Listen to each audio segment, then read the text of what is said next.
That's slippery. I mean, it's hot if you're into that. The other person, the cheatery. No, that's not right. How do you guys feel about people who co-parent animals?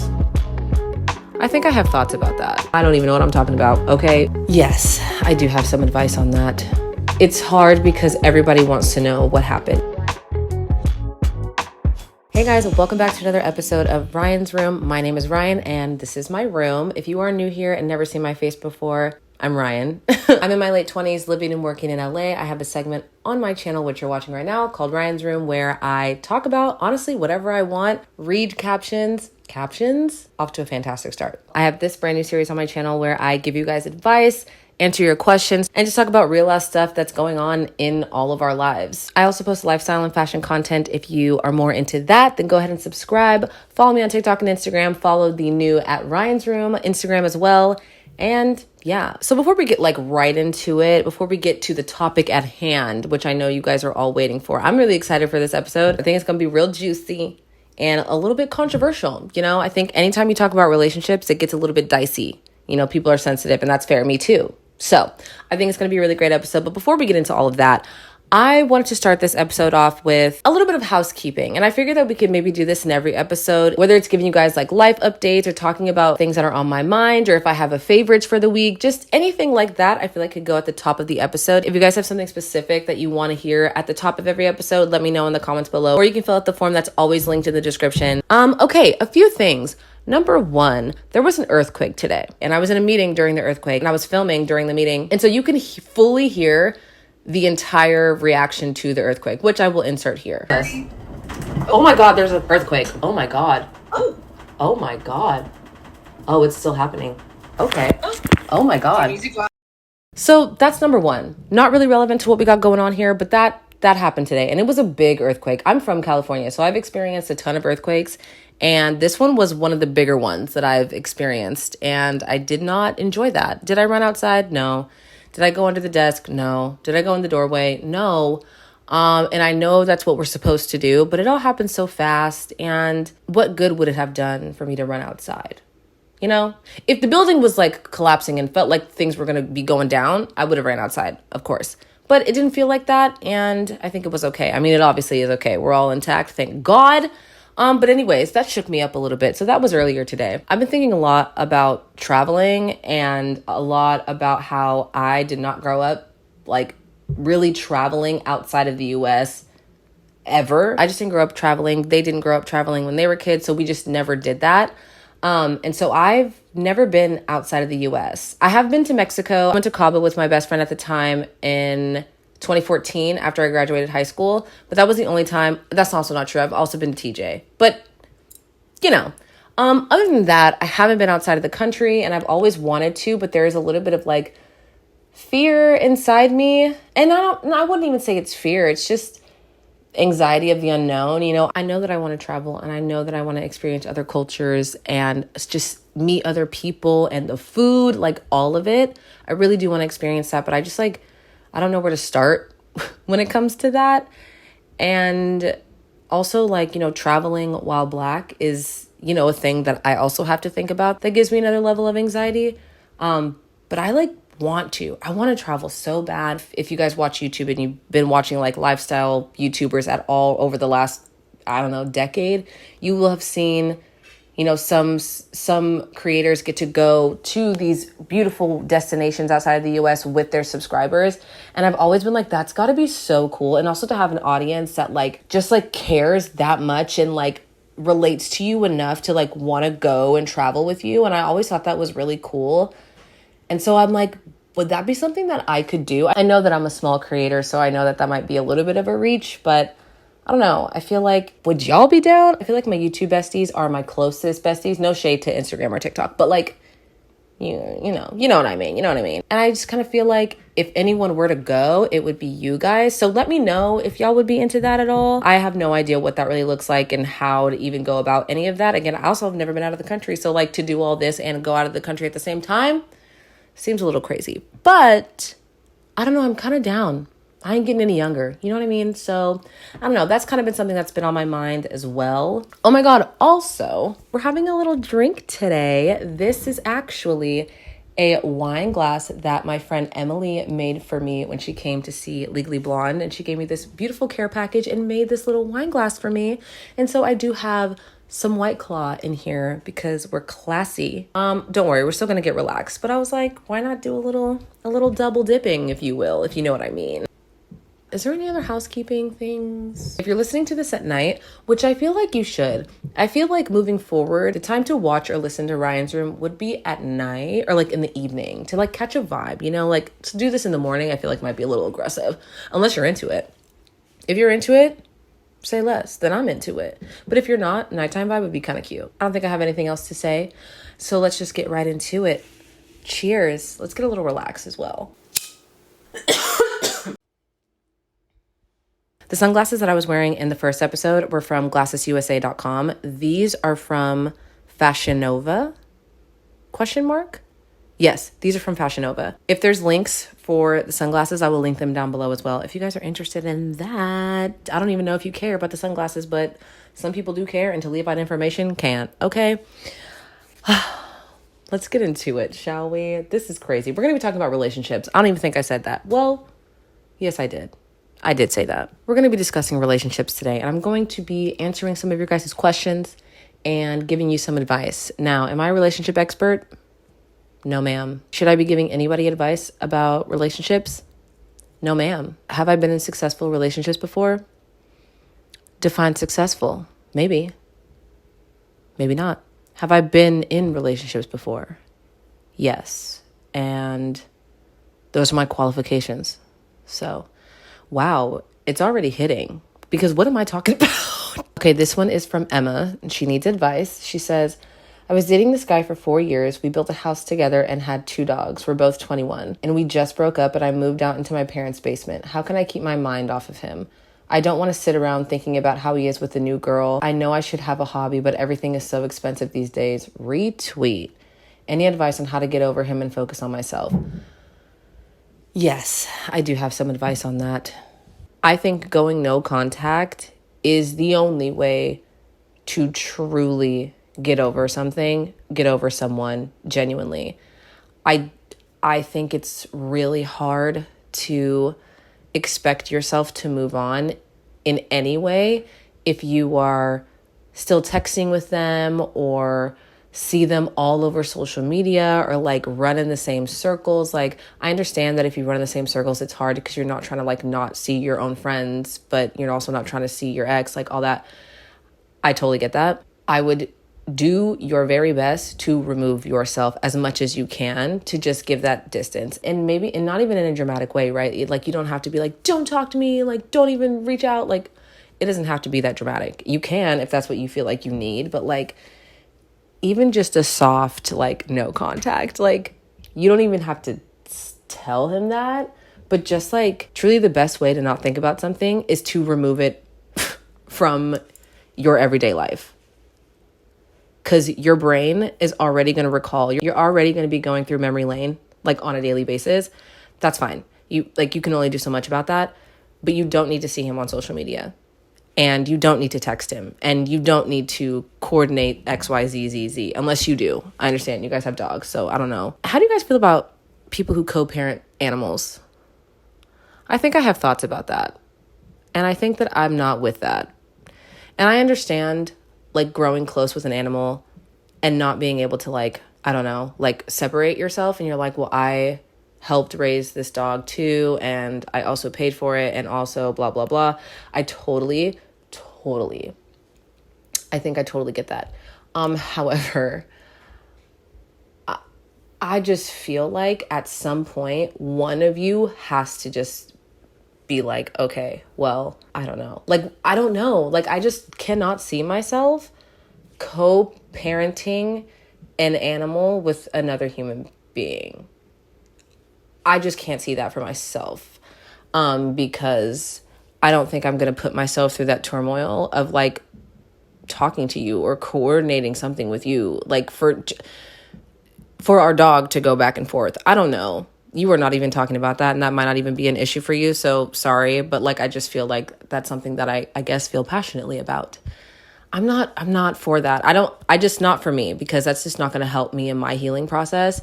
And all that's going to do truly, and I'll get back to my original point, is that it's just going to make me kind of think that every time we're getting together is going to be the time that we get back together. Especially like if I'm so not over it, like if it wasn't my doing, I'm going to be like, okay, it's great because we have Spot who we have to see each other every other week because perfect. You know, we have so many opportunities. So whatever. That's my brain. So let me not say that's what you want to do. That's my brain would do that to me.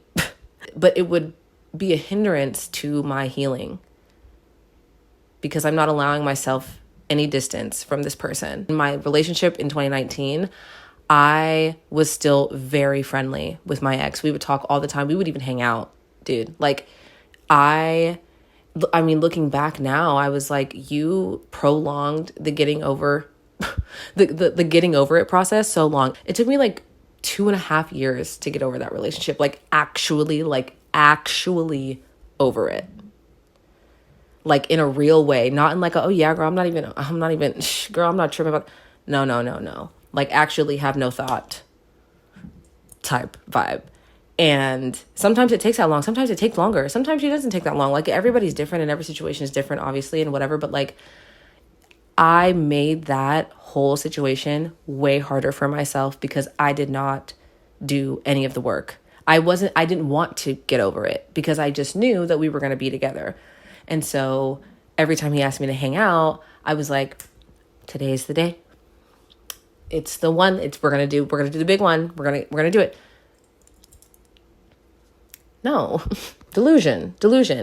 And I was just hurting myself because then he also thought we were like friends. So then when he got a girlfriend and I was like, no, that's like so fine. I'm not even hurt by this at all. He was like, cool.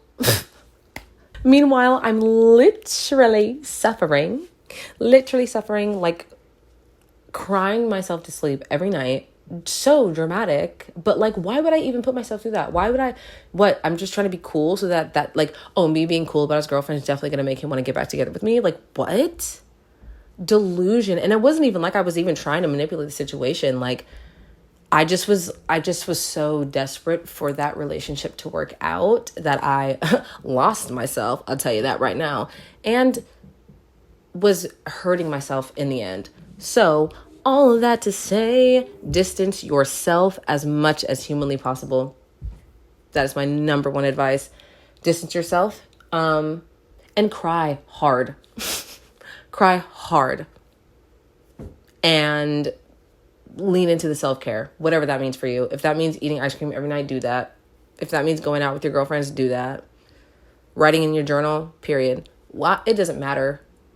It really doesn't matter what it is, but lean into you. And people say that and it's so cliche and whatever. And it is, right? Because you're like, no, totally. But like, I'm suffering. I'm thinking about this other human. I shot myself in the foot because I didn't try. I did not try to get over that relationship from 2019. Like I just stayed in the suffering because I was so sad. Because you guys built a house together and have dogs and you dated for 4 years, I'm going to go ahead and say it's going to take some time and you're going to think about him even when you're over it. Sometimes it just comes up, you know? And I think you should just do your best to keep yourself busy. Yeah, you said hobbies are expensive. They are, but there are a ton of free things that you can do. And it's just a matter of like finding that or picking one thing and, you know, having some sort of like budget for that.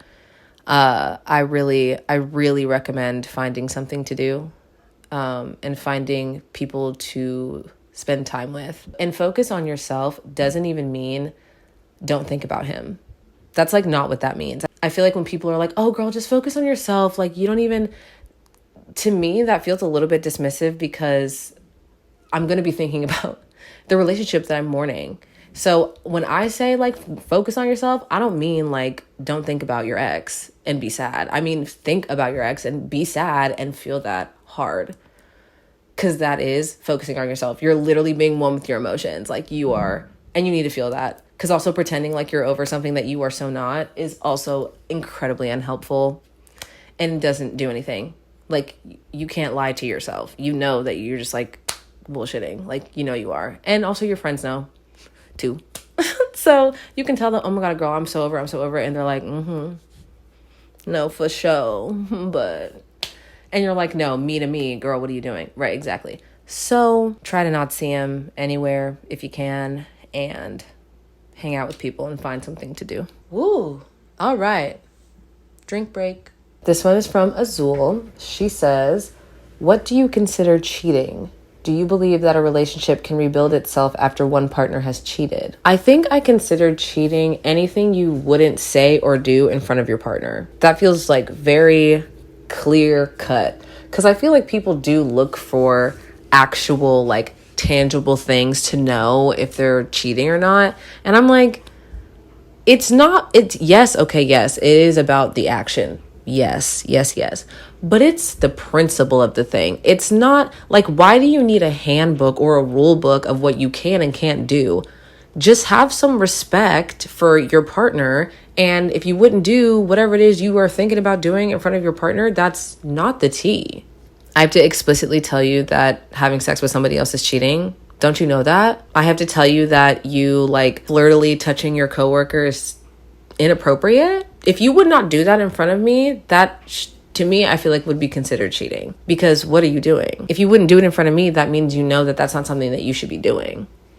So, I'm gonna go ahead and say that. Do you believe that a relationship can rebuild itself after one partner has cheated? I always think that people can change. That doesn't mean that you have to accept that. Oh, I've changed. And I'm like, I totally believe that. And like, I'm so glad for you. I'm not interested.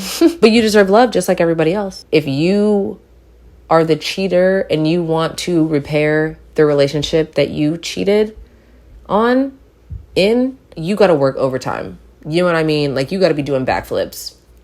And you have to be so patient because you've just, like, broken this person's trust, and you are, like, basically telling them again to put their trust in you to do the right thing again after you have already shown that you were not capable of doing the right thing the first time around, because they already put their trust in you to do the right thing. That's how we got here. That's how we started dating. The other person, the cheatery. No, that's not right. What am I saying? The one that got cheated on, if they're going to accept you back into their life as a partner and work through this with you, then a part of them does also can't hold that against the relationship forever, because you decided to go back with that person that you already know has now shown you that it might be a little tricky in that regard. So for both parties, if you are going to work through that, it just takes, like, so much communication and so much, like, patience and trust and conversations and a lot. But yeah, I think anything can be done. I think people change and people, grow. And yeah, these are kind of giving. I'm obsessed with this little wine glass. I think I'll drink my coffee in it tomorrow. Okay, I just looked at the next one, and it's actually hilarious, the next thing I'm about to read, because of everything I just said. You can't make this shit up. Okay, here we go. This is from Anonymous. She says, I need advice. So, story time and advice, and just be as fucked up as you want to. Okay. I'm 22 female. I've been in a relationship for 4 years. We have lived together for 2. I am content in my relationship. However, we argue a lot, and I think it's due to communication issues. I do love him and I do want to be with him for the rest of my life, but there are things I dislike about him and think needs improvement. And there's things that I have communicated with him and things I haven't communicated. But the things I have made him aware of has not changed in our whole relationship. I'm definitely 50% of the problems in our relationship, and I know that, so I'm not dismissing that fact at all. Here's the real problem. I got a new job about 4 months ago. Slowly, I've gotten to know this coworker. What did we just say about the coworkers? And I've started to gain sexual feelings towards them. I know I'm the worst person for what I've been feeling and doing, so let's just address that. I understand that, and I've been feeling extremely guilty. Okay, slay. Well, we love the self-awareness of it all, because that's not good, girl. So to spare the long details, I've been flirting, nothing physical, and feeling like I want to pursue the coworker I'm interested in. The bigger problem is I love my boyfriend and I don't want to hurt him. I know I already am by doing these things. I would be open to an open relationship for my pleasure. Selfish and fucked up, I know. But honestly, I don't think he would even consider that. Advice needed. Thank you.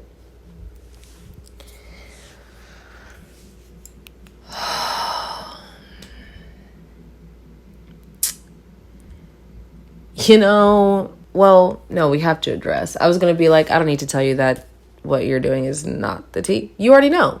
We all know. We know. She knows. We know. I know. It's fine. Okay, great. Now that we've addressed that, you literally said, I'm content in my relationship. However, I have feelings for my coworker, and there are things in the relationship that I'm currently in that I dislike, and things that he has not changed. And I've brought them up. It takes a lot for a woman to like mentally move on. And it kind of sounds like you're like halfway there. Like, I think the fact that you are kind of interested in exploring other people, even the fact that you're like down for an open relationship, it's because you're not content in the relationship that you have. And I don't think it's even about like being in an open relationship, because that's fine. I think that's totally fine if that works for you in your life, period, slay. Love that for you. But I think that if it was really about that, you would have tried to communicate that with him before, one, like flirting with this coworker, and then also thinking about being in an open relationship. Like, because it's one thing for you to be like, baby, I'm so content and I blah, blah, blah, blah, blah. I just know that there's like life out, blah, blah, blah. Whatever, I don't know. Whatever it is to want to be in an open relationship, or whatever it is to want to explore non-monogamy, or whatever it is, but that doesn't feel like that's what this is. It just feels like you just want to like explore other stuff. It just kind of sounds like you're just like, you love him because of course it's been 4 years and you grow to love somebody, and you do. And if it was perfect, then you would have no problem, but it's not. And I don't think it's going to be, especially if you continue to make moves towards your coworker, even if you never really make moves, but the flirting, I mean, it's going to get as far as you want it to get, and then it'll get old, and then we'll have to spice it up and do other stuff. But also the coworker is that's slippery. I mean, it's hot if you're into that. Can't lie, won't lie. That's a good lover's trope. I won't even lie. It's hot. But let it be hot and like single. Like, we don't have to like ruin a relationship too. Like, you can have your like hot, flirty coworker moment if you want. I mean, you're already doing it. So the least you could do is be like, well, two things. Let me not continue to hurt this person. Number one. And number two, let me live this fantasy without feeling the guilt of low-key cheating, bro. Low-key. And if you're clocking it now, then here's the thing, actually. If you're clocking it and it's clear that you've thought all these thoughts and you still haven't talked to your boyfriend about it. Is your boyfriend? I don't know. You didn't say.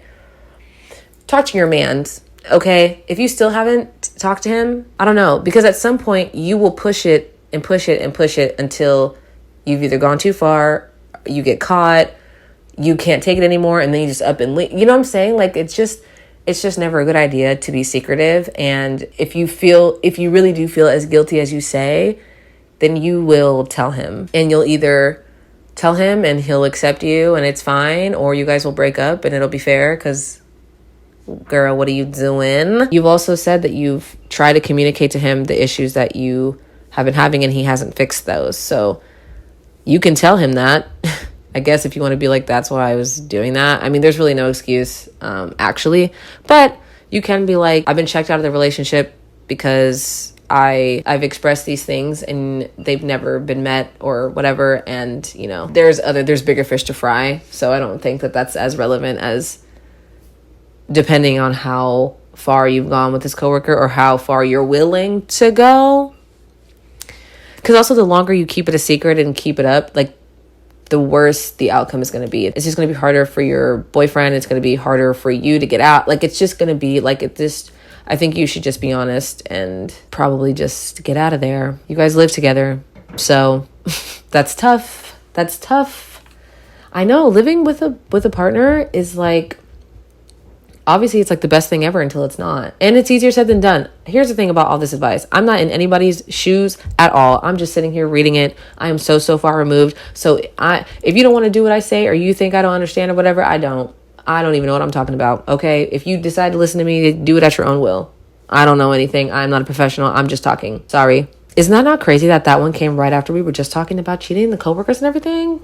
Girl, that's crazy. Oh my God. Bottoms up. Remember Bottoms Up by Keke Palmer? Bottoms up, bottoms up, bottoms up, ayy. Remember that song, guys? TBT. Okay, next one. This is from Anonymous. She says, so I started dating my girlfriend beginning of this year, my first girlfriend, and I'm hers as well. The best relationship I've ever been in, most healthiest, I thought. I'm an anxious attachment and she's an avoidant. To top it off, we are a medium distance relationship. Okay. Long story short, she had a therapy session and after that came over and broke up with me. Completely blindsided. It was our 6-month anniversary date. I previously bought us Oogie Boogie tickets and she had cash in an envelope with a note inside for the 2 tickets. Told me this wasn't planned out, just something she felt she needed to do. Oh, the breakup wasn't planned out. Gotcha. Just something she felt like she needed to do. She tells me she wants to go no contact for a little while and tells me I need to work on myself. I've been depressed, family problems, and anxiety lately. And she tells me she was feeling the weight of my mental health and felt like she couldn't be here for me and that I need to work on it alone. Same with her issues as well. Clearly, she's an avoidant, right? Anywho, it's been only a couple of days. I broke no contact the next day as I needed more clarity because this came out of the blue. We have no other relationship problems. I never been in a same-sex relationship before, so I don't know if that makes this harder. I've never been in a long-distance relationship before either, but I truly love her and I feel like she can be the one for me and I know she loves me. I'm just having a hard time understanding the reason. She's told me and we had a good talk about it, but it still boggles my mind that if you love someone, even if there are issues, you should at least talk through it first. I feel so hurt. It did give me a reality check that if I want to be in a relationship, then I need to also help myself. So the past few days, I've really been getting out of the house and doing what needs to be done for my mental health. But to me, I could have done this while we were together, if we talked prior. She wants to go no contact for a month from now, conveniently after her therapy appointment. I have hopes we will get together again. We share an app called Cozy Home and we change our moods and pet our cat and water our plants still every day. And we have a snap streak. We only snap once a day. So this confuses me. IDK man, felt like I needed to share. I don't have a sister and this seems like something a big sister can give me advice about the situation. Love you in your videos. Thanks, girly. Oh my God. Okay. First of all, love you too. Absolutely. So much love. And I'm sorry that this came out of the blue. There is nothing worse than not seeing a breakup coming and the other person telling you, like, I don't think that her telling you that it wasn't planned out is any less hurtful. Like, it doesn't make me feel better that you weren't like pondering this for weeks. Like, I guess in the grand scheme of things, yeah, sure. But also, like, we still aren't together now. So I don't know. And that was not something that I planned for. So, just a bit shook. Yeah, I don't love that there was no talk about how she had been feeling. Because if she had been feeling the weight of what you had going on, she should have said that. And you guys could have worked through something. Like, you guys could have talked through that and you could have been like, okay, maybe I need to pull back how much I am putting on her. If that's what the issue was, obviously, I don't know. I don't know. But if she's saying to you that she was feeling the weight of your mental health and she felt like she couldn't be there for you, number one, I will say, thank you for letting me know that. Thank you for letting me know that. Ouch. But okay, thank you. Number two, how long have you been feeling like this? Because I was unaware that I was putting this weight or this pressure on you. And I think that's fair. Like, that's why she should have just gone to you and explained that. And you could have been like, first of all, I'm sorry for putting that weight on you. I didn't realize, or whatever the case may be. And you can adjust, right? But her coming out of the blue being like, yeah, I can't do it because your mental health is like whatever. And it's like, oh, okay. Well, first of all, how do you think that makes me feel? I already have to deal with my mental health and the struggles of that. I totally get how this is incredibly blindsiding. And first gay relationships, they hit you right in the jugular. Like real. They just really... So I feel you. And then the other thing too, we talked about this. I think going no contact is going to be the way to go, truly, because, and with the snap streak and the Cozy Home, or what's the app called? Yeah, Cozy Home. I would stop doing that. Especially if it's hurting you. You're telling me You're telling us that it's confusing you. And I think that that's a form of like just furthering. That's a word, right? Yeah. Furthering the hurt. Because you're not able, because you're confused. You're like, okay, so are we like still maybe talking? And we're like, cool. No, are we not? Like, it's a lot of like guessing. And that's never a good feeling when you're trying to guess someone else's feelings or, emotions or anything like that. And if she's told you that she wants to go no contact, I think that you guys should actually probably go no contact. And if it is about your mental health and you, like you said, are taking the time to figure out what you need to do for yourself, and if you guys have taken time apart and you can be like, hey, I would love, maybe there could be an opportunity for you guys to come back together. If she really means no contact for a month, then great. One thing that I personally dislike when it comes to timelines, for me personally, I don't know if this is you, but if you resonate, period. Timelines do not help me at all. They are more of a distraction, and then it becomes more of a race to get to the date that I think that everything will change. And then I'll finally be able to breathe and I'll finally be able to be happy. That's not healthy for me. Because I get so tied to the date to be like, okay, just 3 more weeks. Okay, just 2 more weeks. Okay, 3 more days. And then the world will be right again. And then I get to the day and it's completely disappointing.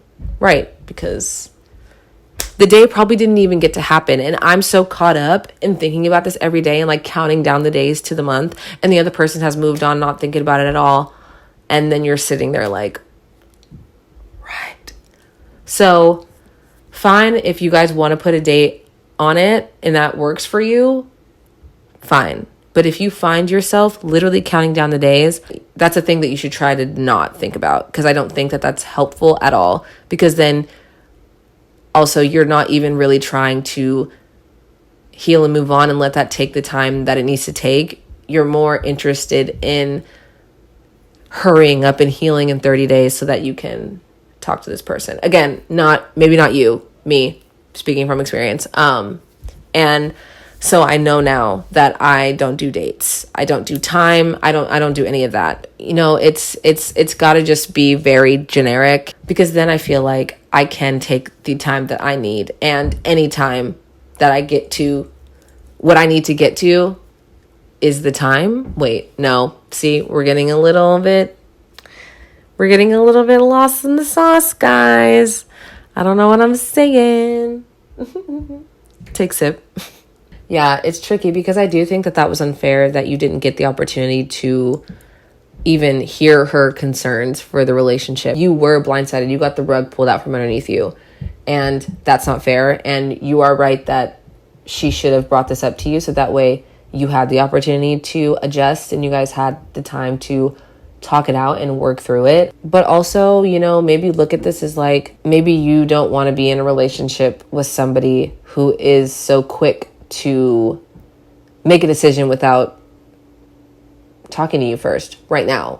Like, maybe she needs to go and really work on the avoidant stuff and all the other stuff that she's got going on, because we all have so much stuff to work through. And maybe she needs to go work through that. And you would want that, right? Because if you guys were to get back together, you would hope that she has a little bit more patience, and you would hope that she comes to you more when she has problems. Like, you would hope that the things that have caused this breakup and how she did that would not be a factor if you guys did get back together. So maybe just look at it as that too. Like, you guys, maybe now was not the time. And maybe it's now, maybe it's never, maybe it's 3 years from now, maybe it's 3 months from now. Who knows? And I know that that's unsettling. Again, the time thing is so, I hate that. Because I even hate like, well, maybe it's 3 years from now. And I'm like, 3 years? I can't feel like this for 3 years. Like, I can't go through this for 3 years. That's how I feel. So I don't like to do that. And then I'm like, and then I hear 3 months. I'm like, well, that's better than 3 years. Okay, fine. I'll just get through 3 months. And then it's like, whoa. This is going to take as long or as little as it needs to take. And also, the other thing I wanted to say is also sometimes you just don't get closure, and that's really shitty and that sucks. I'm okay with no closure, but I'm a person that likes things to make sense. I just want to be like, okay, no, I see that for sure. Okay. Or that makes no sense. What do you mean? That's me. So I get it. But sometimes you don't get closure. And unfortunately, nobody owes you closure, and you don't owe anybody closure. And sometimes you just don't get it. And sometimes you just don't give it. And it's hard because everybody wants to know what happened. Everybody wants to know why. Everybody wants to know what they could have done, should have done, shoulda, coulda, woulda. Sometimes it's better to not know, or sometimes it's better to just go your separate ways. And if you find your way back, you find your way back. Sometimes you just are not going to get the answers that you want. Or not even the answers that you want. Sometimes you're not going to get the answers that you need. You're like, I'm just trying to put the pieces together. And it's like, sometimes it's just not going to make sense. And as frustrating as that is for somebody like me, I have come to accept that. I think something that has helped me through breakups and just with people in general is that everybody has the opportunity to leave no matter what. With or without explanation. Every single person, and you look at people who've been married for 60 years and they get a divorce, and it's like, how could you do that? And like, why would you do that? And like, what the fuck? Because people are still people. And like, of course it's going to hurt. And of course you're going to feel how you feel. And like, that's fair. Easier said than done. Everything I say is always easier said than done because, again, I'm just talking. But I feel like I have shared a little bit about how I feel, in relationships or after breakups and things like that. This stuff is not linear. So that's another thing too that I want to say. I know I'm giving you advice and it's really just blanket statements about situations that I really don't know the details on. You know what's best for you, period. So whatever you really feel, that's what you should do. It doesn't really matter what I say. It doesn't matter what your mom says. It doesn't matter what your friend says. Yes, it's good to listen to the people that you care about, but like ultimately you know what's best for you, and that's what you should do. I want to say that because I feel like sometimes people are like, well, I wouldn't have done that and I would do this. And you're like, for sure, but you're not dealing with it, So again, me sitting here and being like, well, that's crazy because you should do this, this, this. It's just me reacting to these because, again, I'm so removed. I'm so removed and I don't have every single detail of the relationship. Nobody does. Relationships in general, platonic, familial, romantic, sexual, it is all just so difficult because everyone is so different. Everyone is so different. Everyone interprets everything differently, and there's so many factors and everyone's feelings, and it's a lot. So I think we should, one, have more grace with everybody, but also just try to express your emotions and your feelings as well as you can, because people only know what you tell them.